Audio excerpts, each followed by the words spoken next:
Hey everybody, before we start the show, I wanted to let you know that I will be speaking at the Sturdy Speaker Series at Sturdy Shelter on July 24th.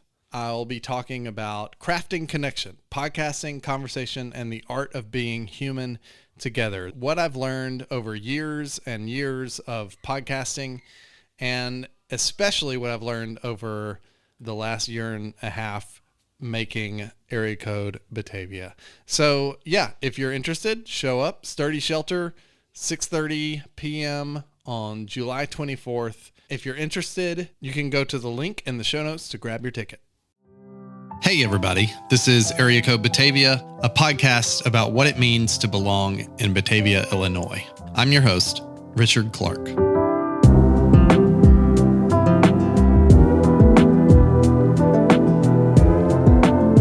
On the day that this episode is released, Batavia kicks off an eventful weekend marked by both the Windmill Festival and Boo Boo Days. To me, Boo Boo Days is a new concept, a sort of quaint and slightly bizarre throwback that just started a few years ago. But the reality is, Boo Boo Days plays a crucial role in the origin of the Windmill Festival itself. But what really interests me is the whole concept of this oddly named celebration. Where did this idea come from? And why organize an entire festival around mistakes? To explore those questions, I brought back a previous guest, Kate Garrett, director of the Batavia Depot Museum, to help us understand what made the downtown we all take for granted what it is, and how grassroots campaigns like Boo Boo Days have shaped Batavia's culture and landscape. I just, as a disclaimer, I feel so weird saying Boo Boo Days. It's weird. It's like the weirdest name for anything. It's very strange. Yeah. Yes. I feel like we should talk about why it's called that. We but I also definitely want to could get do that out of the way because I'll probably be avoiding saying that as much as possible as we talk about this. I think that's fair. Where does that name come from? Like, what on earth, whose idea was that? So the long ago, far away history of our summer festival was an initiative of the Chamber of Commerce to drive downtown retail operations. So it was instituted by the Chamber of Commerce's retail committee. Yeah. And the idea was retailers have bought a bunch of stuff that they can't sell. Oops, we made a mistake. Yeah. And our mistake is your good fortune because we're going to sell all of our mistakes, all of our boo-boos. So is it clearance? Is that what we're talking about? Like a clearance thing? Yes, essentially. Yeah. There's a note from Art Swanson, who ran Swanson's hardware store. Yeah. And he had actually gotten the idea to do like a sidewalk clearance sale, overstocked product, out of season products that like, we're going to get rid of all the snow shovels because it's July and nobody's bought snow shovels. Yeah. So like things that are out of season or weird or having a hard time moving off of the shelves. Yeah. But you wanted to get new product in for the winter season and the fall. People are already stocking holiday stuff, making those holiday purchases. So if you need space in your inventory, this was an excuse to get everybody together on the same page about it. So the whole community got together and decided to do this at the same time. Yeah. When was this? 1956 is the first ever instance of Boo Boo Days. And it was really an initiative of the Chamber of Commerce, and Art Swanson credits himself with the idea. Who was he again? He was the owner of Swanson's hardware store. He opened that in 1946. He took credit for the idea. In a later interview, And I think justifiably so, right? Yeah. Like Art Swanson is not just a hardware store owner. He's also really involved with the Chamber of Commerce and then has a couple of terms as a mayor in Batavia as well and does a lot as far as reimagining the downtown to what we see today, filling in the mill pond, bringing in more shopping centers and overseas. What was it before that? So, like what was downtown like before he reimagined it? Great question. Yeah. There's some interesting notes I found in the 1957 newspaper reporting about Boo Boo Days is coming back. Great, awesome. So there's this article about Boo Boo Days, and it's nestled between these two other really interesting articles. Yeah. One of them is talking about how Batavia is very different from downtown Geneva because downtown Geneva has this highway that goes straight through it. It brings in a lot of out-of-town commerce. You've got the train station in downtown Geneva, and Batavia doesn't really have that. Most of what we think of today where like the McDonald's is and the banks are, that was all water. That was all part of the mill pond that ran water down to the south factories. And by the 1950s, most of those are not at the height of their operation, but you really do have sort of the east side of town and the west side of town. And there the twain shall meet. Oh, and they had different downtowns. Okay, I'm getting it. That's making sense now. Yeah. Fascinating. So now there's only one downtown. How did that happen? That's a lot to do with Art Swanson. So back to the guy who started Boo Boo Days. Yeah. And a lot of other initiatives to drive foot traffic, get people on the streets in downtown Batavia to patronize local stores. Right. Don't go get in your car and drive to Geneva. Stay here in Batavia. There's so much you can find. So that's a big push for him. And the community at large at this time period, the 1950s and 60s, is really a huge time of reimagining what it would be to be in downtown Batavia. Yeah. Moving from this post-industrial or edge of industrial space into what we recognize today as, lots of commercial property, lots of retail. Yeah. And that has historic roots, right? Yeah. All of these older buildings have retail on the ground floor, rental space or hall space or office space on a second story. And then in the basement, we see a lot of light industry historically. So like bakeries, tin shops, things that are a little grubbier, like not stuff you put on the ground level. That doesn't need... like a front facing? Yeah, you don't need like a facade for that. But most of those downtown buildings, those second story buildings, are built to do a lot of different jobs. Yeah. Maybe I'm reading into this too much, but it's interesting to me, that name. And maybe it was just like the way historically people thought about business has changed. But it's interesting to me that they named it after a mistake. Okay. Yeah. So like they frame, we ordered things people aren't buying. We have made a mistake. And we're all getting together to just like solve that problem. Does that say something about the character of Batavia or historically the way people view business? What a good question.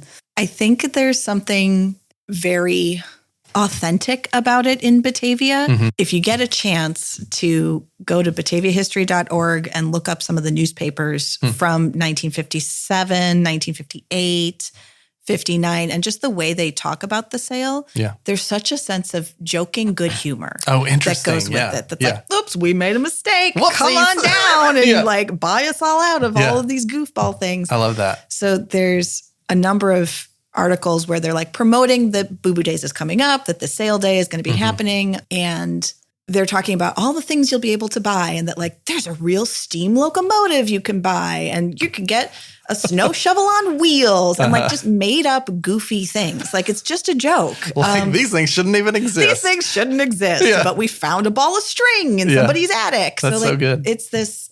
Almost April Fool's-ish a little bit. I think you got it exactly right. Yeah. I love that. We need to lean into that more. I love that. I think that's super fun. The first thing I think that my wife bought during Boo Boo Days was from Thrown Threads at the Boardwalk shop. And I remember they were doing exactly what you're talking about, which is they were selling like little tea holders that had been like slightly misshapen. Yeah. And so now we own like 3 or 4 of those that are just slightly misshapen, which I love that. But it was actual mistakes that had happened. Yeah. Yeah. There's some references in the newspaper accounts to folks like scouring the cellars and the attics just to clear space and get rid of things. So it has sort of like a garage sale quality like to it. Community-wide garage sale for business. For businesses. Interesting. Yeah. And so I think it is, the framing that they're talking about is framing it as an actual problem for retailers that like we need more space on the shelves. You can help us. You're getting something great out of it. You're getting this stuff at like practically wholesale prices. Yeah. A lot of merchants just want it gone, and they're happy to recoup at least the cost that they put into purchasing it. So you're talking about like below cost prices, great value for you. Bring the kids. Yeah. And it very quickly attains this sort of carnival atmosphere. Oh, that's cool. Yeah. And I think that has a lot to do with the people who are promoting it and the chairman of the boards for this committee, which changes every year. There's a lot of people involved with this. Art Swanson is one of them, but folks will probably remember Bert Johnson as well. If you are a longtime Batavian, Bert Johnson was known for his very jovial sense of good humor and did a lot to promote this event early on. retailers are wearing costumes. They used to hold a style show on Friday night, which is like a fashion show for merchants who are trying to get rid of their summer stock of fashions and before the season winds out. So they're doing this fashion show. All the advertising leading up to this is that there's going to be a topless swimsuit at this fashion show. And oh my gosh, everybody should come out and see this topless swimsuit that's going to be debuting. And like the police are there as like a big joke that like they're going to arrest this person for indecent exposure. And it turns out it's a young man wearing a swimsuit. Oh, okay. And so I thought the joke was going to be it's just the bottoms of a swimsuit. Just the bottoms of a swimsuit. Yeah. Yeah. No, but it was a man wearing a swimsuit. Wearing a swimsuit, which is traditionally topless. Yeah, 100%. That's but so good. It's that kind of self-deprecating good humor has always been a hallmark of this particular event. So 2 questions. Is there ever been anything called Boo Boo Days in any other community that you know of? Yeah, there has. We stole the name, actually. Okay. The name Batavia is not original, and neither is the name Boo Boo Days. Yeah. Art Swanson talked about reading about this idea in the National Hardware Association publication. And so Jamestown, New York had Boo Boo Days before Batavia had Boo Boo Days. Got it. And we stole it from them, thanks to Art Swanson. Yeah. So, but it is so characteristic of Batavia to be willing to be a little self-deprecating and poke fun at ourselves and solve a problem at the same time, which I think the problem of retailers having extra merchandise is true. But more so than that, there's a real sense that like the downtown needs some energy, needs some rejuvenation. Yeah. Especially downtown merchants needed an opportunity to showcase their wares for good prices. Which resonates with where we're at today, I think. I mean, I think there's always conversation, and especially right now, there's a lot of conversation around rejuvenating downtown Batavia. Yeah. You talked about like the desire to keep people from going to Geneva. Yeah. Is that something that people think about as much now? Like, what is our relationship as we think about keeping people downtown? Are we consciously thinking of Geneva as, for lack of a better word, competition? Yeah. Or are we thinking of it some other way? I think when I hear people talk about Geneva and Batavia in relationship with each other, it's mostly, gosh, aren't we glad we're not Geneva?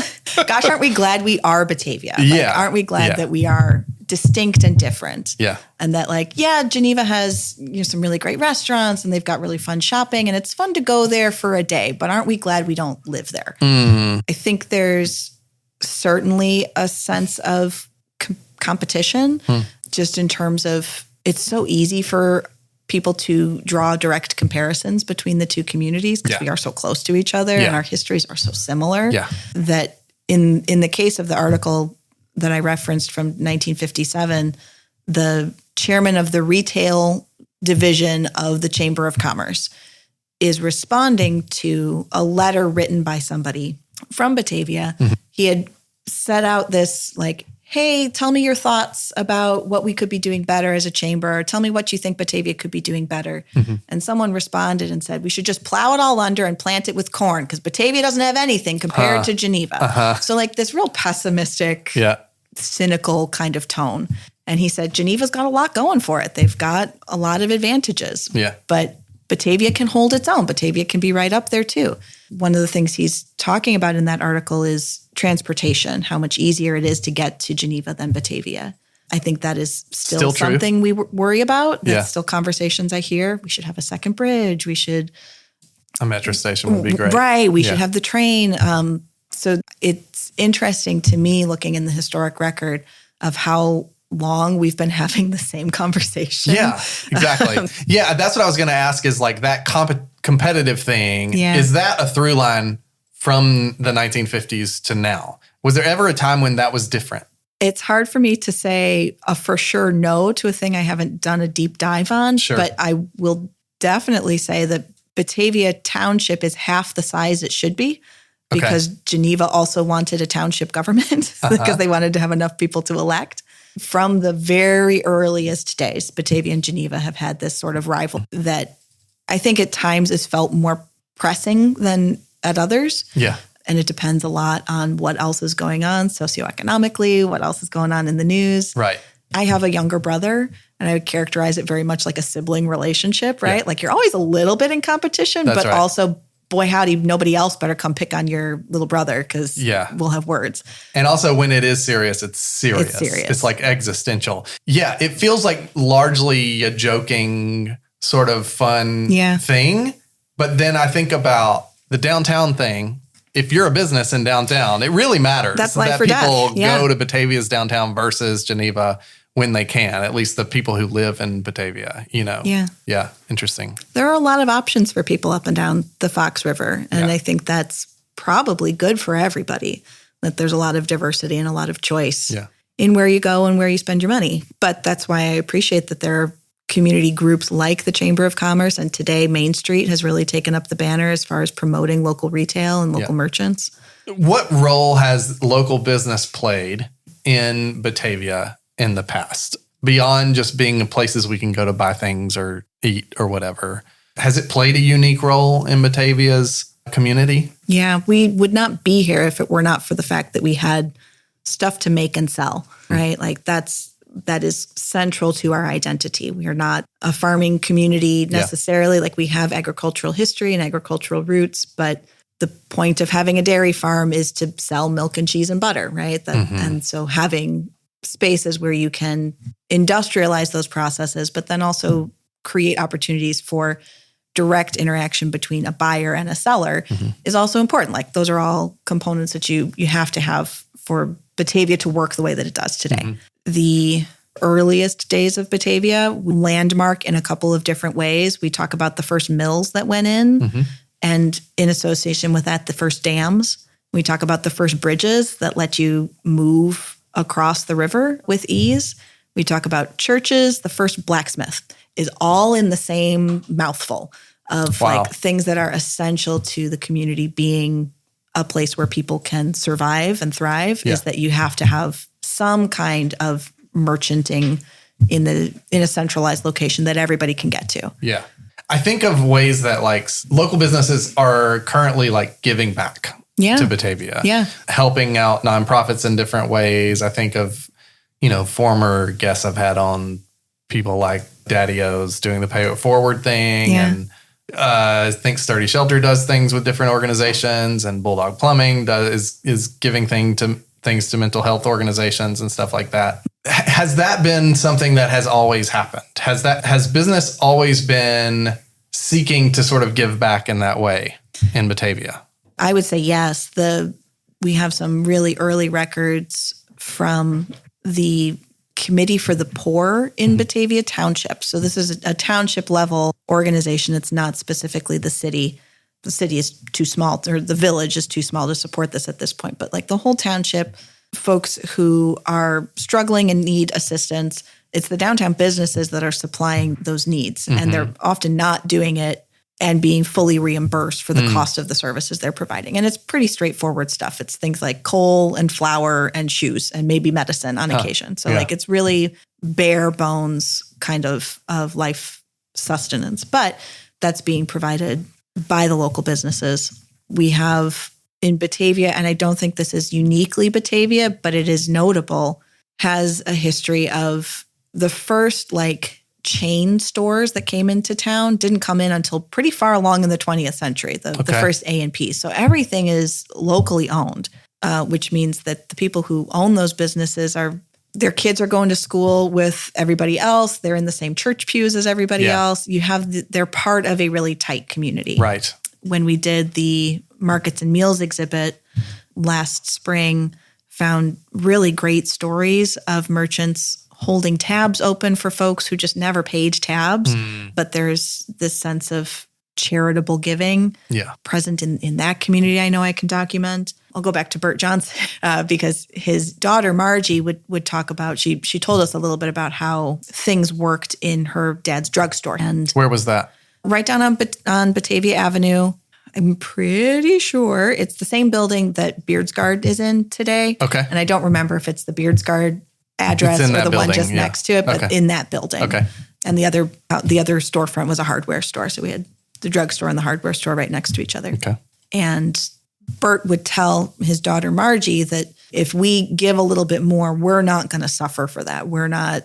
we are going to be okay. So it's on us to do that giving, right? That and someday if it ever comes back around, there'll be somebody there to help take care of us too. Wow. Yeah. So this idea of we're all in it together is very present in the historic record for sure. It's the idea of tabs is funny to me because it just makes me aware of how structurally set up they were to help one another and how much that has sort of gone away. That now, that's a silly idea now because there are credit cards. Yeah, right. Which is a fundamentally problematic idea that people should just use credit cards instead of relying on their neighbors for help. But it is where we are. And it points out this tension where local businesses would like to maybe give back. Well, I think there's two things going against that. One is this structural problem where there's just not as many obvious ways to pull it off. You really have to kind of innovate and think outside of the box to come up with ways to do that, or do something that goes the tab is a built-in system and you're doing it and you just decide to not bring it up or something. It doesn't take a lot of extra thinking. The other issue though is just that it seems to me, and you can correct me if I'm wrong, businesses are just not doing as well now, local businesses, because of the chain stores, because of these big companies that could totally eat the tab, but because they don't care, they do not, and that element of caring is something that feels like it's missing from those stores. Yeah. Could be really present, but it's also it's really hard when you're in survival mode. I think that rings really true for me, that it's hard to give when you're worried about your own security and safety, right? Yeah. That when you feel like you have to protect resources so that you can make it. And that's not, I wouldn't say, if you're protecting your resources as a small business owner, that means that you're employing people at the front desk and you're, paying for materials and someone's making those materials for you. And there are other reasons why it's useful to protect your own self. You're protecting other people as well. Right. Yeah. And I think Batavia has had a long tradition of helping each other out, which extends to people buying local when possible. And I think a lot of the businesses, when I look around town and I look at, Craig Fultos, who's had an incredibly long career cutting hair in downtown Batavia, even though there's lots of other options and places people could go to, people are loyal to the Fultos Tonsorial Parlor because there's such a relationship there. That it's more than just the goods or the services that you're getting. Yeah. It's also knowing that money is staying in your community. You're giving back kind of in a way. My son, Henry, just finished up his first season of Little League, and he played on a team that was sponsored by Energy City Brewing. And, oh, wow. There's a lot of all of those teams had little sponsor logos on their sleeves. Yeah. So I am really glad every time I see that. Yeah. And sort of participating in those long traditions of community support. That's such an interesting point. There are these sort of local sporting things. That is the thing that seems to have continued. I have a shirt that my son wears now that says TNS Mills baseball or whatever. I love that. It's my baseball jersey from when I was literally 10 or 9 and playing t-ball or baseball back in the day. And TNS Mills was a random business in my hometown. It can be a little tricky when I'm doing search word research in those newspaper files because I'm looking for Batavia Body Company and half the hits are the Batavia Body Company's Little League team and their results, or the bowling league that they sponsored a team on, or that kind of thing. So there is this very present businesses supporting recreation, businesses supporting community life in lots of different ways. So not necessarily a mutual aid one-to-one. We're going to cover your groceries this week. Don't worry about it. But I love to see when businesses are giving back. And so many of our downtown retailers I know are giving time, right? That it's volunteering to be on the Main Street board. It's volunteering to come and sell beer at the beer tent for Windmill City Fest this year. They're participating in a lot of our downtown retailers are on the city council, or we have representation that way. It's interesting that we do not necessarily have the same infrastructure for that mutual aid that we used to.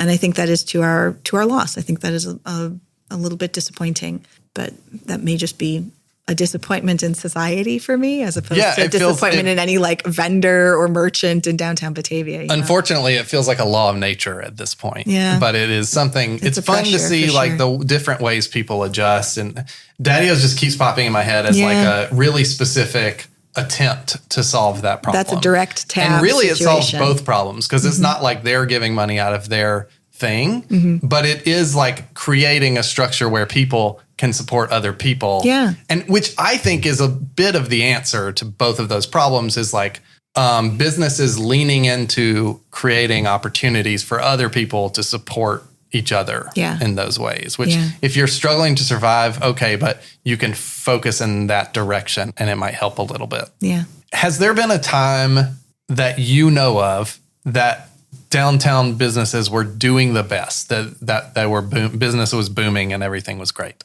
Yeah, we had a huge boom in the late 1960s. Interesting. After a lot of that infrastructure planning went in and was implemented to create more downtown space. We had a number of old factory buildings go away at that point, which breaks my heart a little bit as a historian. I'm like, man, I wish we still had that like Batavia Body Company building in the downtown. Think about all the cool stuff you could have in there. But having space in the downtown for cars made a huge difference. It was a real watershed moment for the health of the downtown community. I think we're probably looking at another sort of a watershed moment of like, everybody's got a car. We know what that does in the downtown ecosystem. And we know that that's not necessarily preferable, right? That like, if you want people moving around your downtown, you really want them on foot. So our strip malls where we've built infrastructure specifically to support car mobility, which was absolutely the right way to do it in 1950 and 1960, right? That made the most sense. We have a chance to re-examine that now today and to think about, infrastructure we build going forward and how do we want to support the economic health of the community. So Jack Layden was the chairman of the retail division of the chamber, and he wrote this article about the big sale days discount in Batavia, the Boo Boo Days discount. But his article above that where he's talking about Batavia infrastructure, and he mentions the CA&E, the Chicago, Aurora, and Elgin train line that used to run a spur to Batavia. It stopped right at the Wilson Street Bridge, right next to where the Tomley building still is today. So there's the Bulldog Cellar, and I think it's Pretty Pages is in that building now. Little limestone building just east of the bridge. So there used to be a train station there. And if you could hop on a car on that train line, and it would take you to the Chicago Loop in no time flat. So it was huge for commuters and huge for moving people back and forth. It connected to Aurora, it connected to Elgin. It had a lot of opportunities. Jack in this article talks about how we really need to get the CA&E back operating well because it's really important that we have access. It's really important that people can get here. That article gets published on July 4th, 1957, which is ironic because on July 3rd, 1957, just the day before, was the last day that the CA&E offered passenger service at all. And they actually stranded all of their passengers midday. They ran the morning service and then just did not run the afternoon service. What happened? Why did they do that? There was an injunction going through the state so that they could like declare bankruptcy on that line, essentially, so that they could stop service on it. Because railroads were considered public goods. And so you have to go through the court systems to be allowed to stop these services. And so as soon as that injunction comes through, they're like, we're done. They continued freight service on those lines a little bit longer and then stopped freight service as well and just held stock, rolling stock, hoping somebody's going to buy this thing and invest in it and reinvest. But nobody ever does. And they go bankrupt. And by 1961, those trails are all then ceded, or those right-of-ways are all ceded back over to the city. And we've got a bunch of train tracks that were the lifeblood of the community that now don't do anything. Where are those train tracks? So when you're on the river trail, if you go down the stairs by the bridge and you get onto that bike trail that goes right along the river, that's it. That's where the train track used to run on the east side of the river. And it goes down past Red Oak, but it also spurs over towards Eola. That's the line that goes past where Rotolo middle school is. It cut through a bunch of farm fields historically. Now it cuts through neighborhoods. Has there been a time when downtown businesses were struggling the most? There's a lot of instances. We talk about like boom periods. The late 60s, there's a lot of rejuvenation at that point. There's a lot of rejuvenation that happens in the 1990s, like huge energy that comes back through.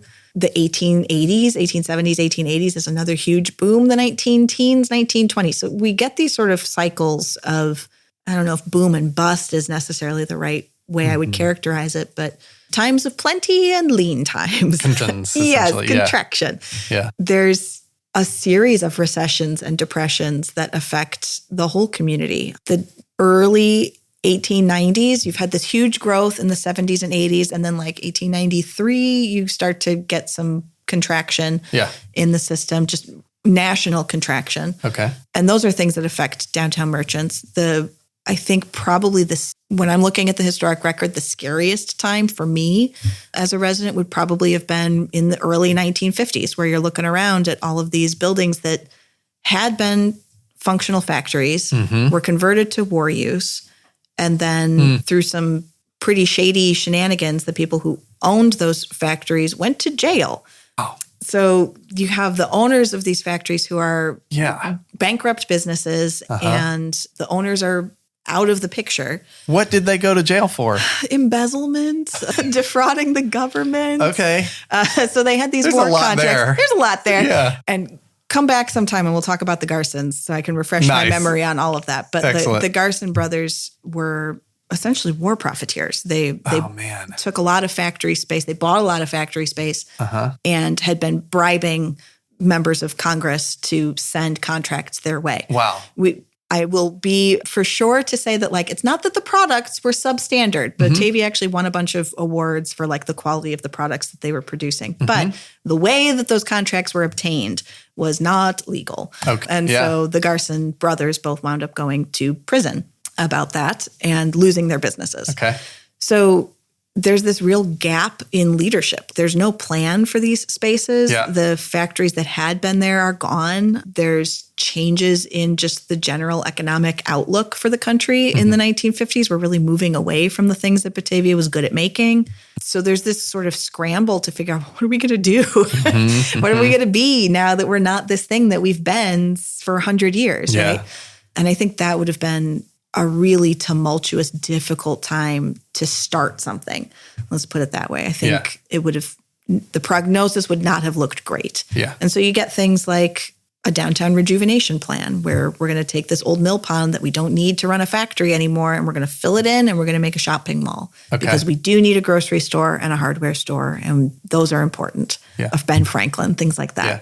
It's interesting to me the way you had said something like downtown suffered in a particular time and it was felt throughout the community. And I think we're in a time where that is not necessarily true all the time. I think that's true, yeah. Like downtown can be really suffering and you could just not know because you're driving through it to go to Ace Hardware or whatever it is. Yeah. It's challenging to think about what to do about that.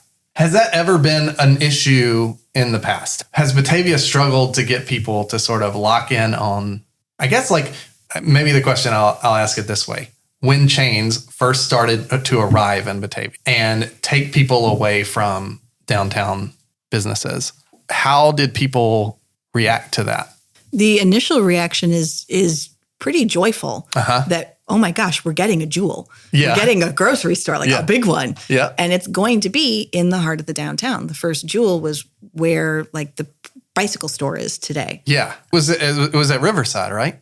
It was right in the heart of the downtown, right off of Water Street and Wilson. Yeah. And then you've got the Ben Franklin that comes in there. So like these sort of, it reminds me a little bit of shopping malls, which are also kind of a historic artifact at this point, but like you have corner stores. You've got the big anchoring stores on the corners, and that, because they're there, you know you're going to get traffic into the space. And so that allows for a lot of other smaller operations to pop up around them, right? So like Penny's holds down a corner and Sears holds down a corner.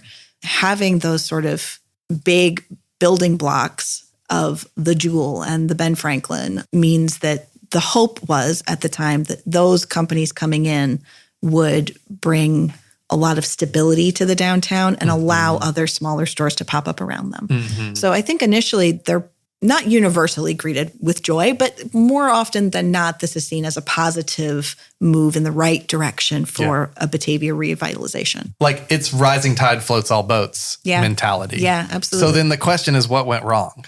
Good question. Yeah. We start to move into editorial space here at this point. So I will preface this by saying that like there's so much work to be done on the history side of this more recent history stuff. Yeah. I would love to have an excuse to just really dig into the 1960s and 70s in Batavia. Mm-hmm. When the museum started, that was current events. It was not history. Yeah. So we just don't have as much work about that time period for me to draw on. So for a lot of the like 19th century stuff, I can talk about Gustafson's reviews or Schelke's views or Robinson's views, these other historians who've come before me. In this case, I'm a little wary. I will say that there was a lot of conversation around Randall Road coming in, that Randall Road was designed by City Council to be a tax revenue generator. Mm-hmm. They were supposed to generate sales tax. Uh-huh. And so any store there is a good store. Bigger stores are better. There's this excitement about big box stores that can generate a lot of sales tax revenue for the community. Yeah. Because there aren't a lot of levers to pull to generate revenue. So it's a view that like having something big to write us a big check is going to improve the overall health of the community. Yeah.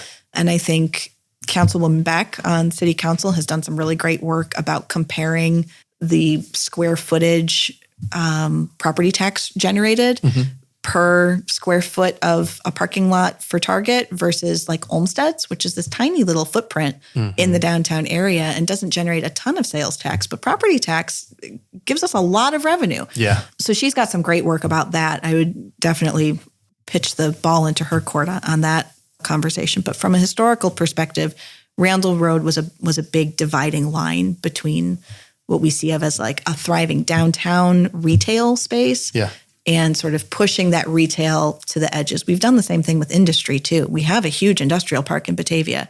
Nobody knows it's there. Nobody knows what they make because it's too far away from the downtown spaces. One of the things, it just feels Batavia oversimplified this, and probably most towns oversimplified this really complicated thing. Bigger is better. You're going to get a lot of taxes, but there's like all of these unforeseen sort of mathy things that happened that meant actually that wasn't necessarily the case. For me, the way I think about it is on the human level, it's a question of investment, like human personal investment. And what are these businesses invested in? And when you have a business that's giant and a chain and they're all over the place and then they come here because they see a business opportunity, they're invested in themselves. They're supposed to be. And then you have a business that comes to Batavia and they live here and they create a business here because it's the only place they live. That's different. That's investment in a whole host of things other than themselves. Yeah. And that feels like natural consequences to that. Yeah. There's a sort of built-in accountability with proximity. Yeah. Right? If the people making the decisions are close to the people who are feeling the weight of those decisions, it might change the way you make a decision. Maybe not, but maybe yes. So it's interesting to see that play out over the course of history in Batavia. So back to Boo Boo Days. Yeah, Boo Boo Days. Your favorite word. It's when this comes out, it will be happening. Yeah. Basically. The Friday, I think, is when we're going to release it. Okay. The Friday of Boo Boo Days. What do we want people to think about as they're browsing the shops, like as they're looking at mistakes made or clearance items, however we want to refer to these things or whatever they are? What's the sort of thing we want people to keep in mind? I think my favorite thing about Boo Boo Days, and there is like sort of a little distinction that's grown up over the years. Like it used to be just the Chamber of Commerce putting this together, downtown retailers putting out merchandise, and then you add a PA system where somebody does announcements of raffle prizes and music. And then you add a guy playing a calliope on the back of a truck that rolls through town. So now you've got music, and now you have a fashion show. And there's one year where they give free helicopter rides to kids. Like, so there's just this sort of snowballing effect of let's just have a good time. Yeah. Like, let's just be together, present in this space together, having a good time together. I really love the humor of a Boo Boo Days festival. And for Windmill City Fest, it's such a great experience to come down and meet other people who you wouldn't have another excuse to bump into because we can all agree on good music and hanging out and a picnic. Yeah. I think the historic record of Boo Boo Days as being this kind of lighthearted, fun, everybody be together physically in the space together is a real antidote for a lot of cynicism and ennui and disconnectedness. And like when the only time you talk to your neighbors is through a keyboard, this is a really good antidote to that. Which is really cool because when I think about sales, I don't think of them as like a social community building event. Yeah. It's more of like a little depressing. It's like digging in the bin in Walmart, the $5 bin in Walmart. Like you hope no one sees you in that moment. But this is like something where everyone's like, there's just an acceptance of like, we like to save money, which is not the most common like thing people unite around. But I kind of love that that's the event. There's a fun quote that the merchants will get to, this is from 57, the merchants will get together to pool their mistakes and offer the results to all of Batavia in a giant sale they will honestly call Boo Boo Days. What value? What prices? So like it's so perfect. It's so good, isn't it? And as the event grows and as the years go on, it's like, I don't think they thought at the beginning it was going to be such a family thing, but you see a lot of kids going down because this is the first time they have enough money to buy something. It's like their first buying experience. You see apparently a lot of people stocking up on things that they're going to hoard away for Christmas presents, that like this is an opportunity to get a good deal. And doesn't everybody like a good deal? Not to be too precious about it, right? Like this is not a high-end art auction. This is the guy who runs the drugstore is going to put on a grass skirt and a funny hat and stand on the street and like, hey, this is a thing for you. Hey, you look like you need a thing. Like it's a very carnival atmosphere. Yeah. I like that. I think that's fun.